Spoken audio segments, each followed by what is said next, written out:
Hello and welcome once again to the Thrifty Collector. Today we're going to go over what I bought at the card show in Milton, Florida today. We went out with Jimmy the Gent. We drove out there with the convertible, had a good time. There wasn't that many tables, maybe about 30 or 40 tables. All of them were full. All of them were out. Everybody was very nice, very friendly. A few things to go over, though, about the particular cards that everybody had. If you look from the standpoint, when it comes to slab cards, you could have taken all the other brands and added them up, and there was PSA probably was still 3-1, maybe even possibly 5-1 on those. Saw some odd grading companies. There's one called Golden, and I don't know if it's reputable dealer. I don't know if it's a guy just doing it in his house. The fact that you can now buy PSA slabs, I call them PSA slabs, is you can now buy them slabs on Amazon. Pretty much anybody can grade their own cards and make a label as long as they're pretty good with that sort of computer stuff. I spent about $31 there. The first card I bought is this one, is the 1968 Denny McLean. Paid $5, wasn't a bad price on it. Good card to have. A little bit piece of Major League Baseball history. Denny won the Cy Young MVP, and he is the last and probably last ever to win 30 games in a year this year. Also, I believe the Tigers went to the World Series in '68. So that was kind of cool about picking that up for $5. Somebody will do a signing with him. Usually it's about $12-15, and I like getting these done. I've already got one done with an inscription. I don't know if I'll do another inscription, but nice to have this card, nice to get it again. The next card I got was Sebastian Vollmer. All the next cards I got from the same guy. I paid $26 for all these. Now I remember in my brain that the Sebastian Vollmer rookie cards actually sell well. I believe it's probably a lot of German fans. He was born and raised in Germany. He was a good player. I think he was an All-Pro 1 year. But usually when those guys do come from another country, that they do get a pretty big following. I looked up this card, at least I thought it was, and I saw that this card actually sells for roughly between $30 and $40. What I did not realize when I pulled this card is that those cards are numbered to $7.99. Those are the golds. For some reason, the silvers are actually lowered to $3.99. So I'm probably going to sell this card, probably going to put it on there for about $89.99, maybe $99.99, and see what happens. Good German following with this guy, so that's probably what pushes the prices. Unless I say it, all these cards I pulled out of the quarter box, and like I said, everything I got for $26. Next card, there were a couple of fillers I needed to get cards to get them. This is Troy Polamalu. I believe this card is numbered to $7.99.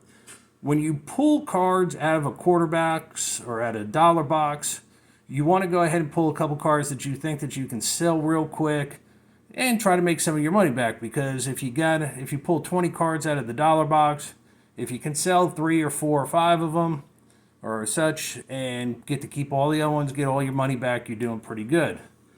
Next card I got was a Wes Welker, and this one's $7.99. Of course, being a Patriots fan, Wes Welker is a good card to have. I'll probably just throw it in the old closet. Next card is a Ricky Henderson, number 297. I got this one because I figured old Beaver Can Jones would like it. He's a big Ricky Henderson fan. But it was a number card, number 297. You can't lose for. I think these cards cost me about 10 cents each. Next card is just, I saw a Patriot card that was numbered. I snagged it. I don't even know if this guy ever even made it with the Patriots. But I've got a couple of his autographs, and as far as I remember, never even remember him out on the field. Next card is a Dick Butkus Immortals. This card is also numbered. Another reason why I picked it up. Just a good card to have. Maybe sell it for $1 or $2. Try to get back some of my money. This card is Julian Edelman. This one I was real happy to see, $2.99. He's very popular.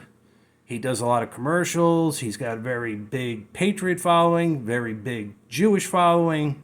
So it was good seeing that. I might actually keep that. I was always a fan of Edelman and Wes Walker. One of the first autograph cards I got from that guy was an Andres Galarraga, numbered to 150. Andres is very close to being a Hall of Famer, and so I figured I'd pick up his auto. And if Howard Baines makes it in the Hall of Fame, anybody can. One of the cards, guys, that have been picking up, and you can still pick these up real cheap at a show, Kevin O'Connell rookie cards. Kevin O'Connor was drafted in the third round. I think it was about 2008. Didn't really do anything with the Patriots, but he is now the coach of the Minnesota Vikings. He seems like he's really turning them around. They got a record of 9-2, and Kirk Cousins, who's one of the guys that I think is actually underrated when it comes to cards. Nobody likes to pick his stuff up. He didn't have that big rookie height. He was actually drafted the same round, or not same round, same draft as Robert Griffin III. So he wasn't even a starting quarterback on that team until RG3 got hurt. There's another one of those, class of 2008's, Kevin O'Connell. Like I said, you can pick them up. Well, these cost me about 10 cents each. He might be one of those guys. You might have to wait 10, 15, 20 years, but eventually his rookie cards will get hot, especially if he does bust out a couple of Super Bowls. Next card I got was Manuel Lee. This is just a first day production card. If you can ever pick these up for a dime, they were real cool. If you remember them back in the day, one per box. I figured, shoot, for a dime, I'll pick it up. Next card, my man, Ryan Leaf. I have a pretty nice little Ryan Leaf collection, and didn't have this one. So I said, well, I'll go ahead and pick this one up. Same guy, same group of cards. I got a Dan Fouts rookie card. He had everything at a real good price. A couple of soft corners, but I'll send this to him and get him signed. Next card is Eddie Murray. Eddie Murray rookie card, part of the same guy. Always good to have one of these. He's actually kind of expensive at private signings. He's still hovering right there at that $80 range. This is a Kevin O'Connell. This one's actually even numbered in the back. $6.99. It's actually numbered 6. Would have been nice if it was numbered 5, but just part of that old Kevin O'Connell collection that I'm getting. Another Kevin O'Connell, numbered to $9.99. For a dime, why not? You can't go wrong with that kind. If you can't afford a dime for investment, I don't know what to tell you. So check the boxes out. If they've got this guy, you never know. Kevin O'Connell, this is Upper Deck Icons, numbered to $7.99. And the last one, I needed one more card, or about 3 more cards, and I picked up this Major Applewhite Chrome. I thought it was actually a refractor, but it is not. But remember, you had Major Applewhite, and then Chris Sims took over for him at Texas. So I hope you kind of enjoyed it. Overall, the show was not bad, not fantastic. I'd give it probably a C-.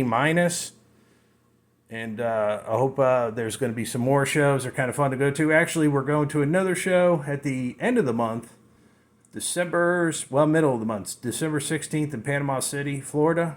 Actually, Panama City Beach. So we'll go ahead and pick those up. Have some fun, and hope everybody stays thrifty when they go to a thrift store.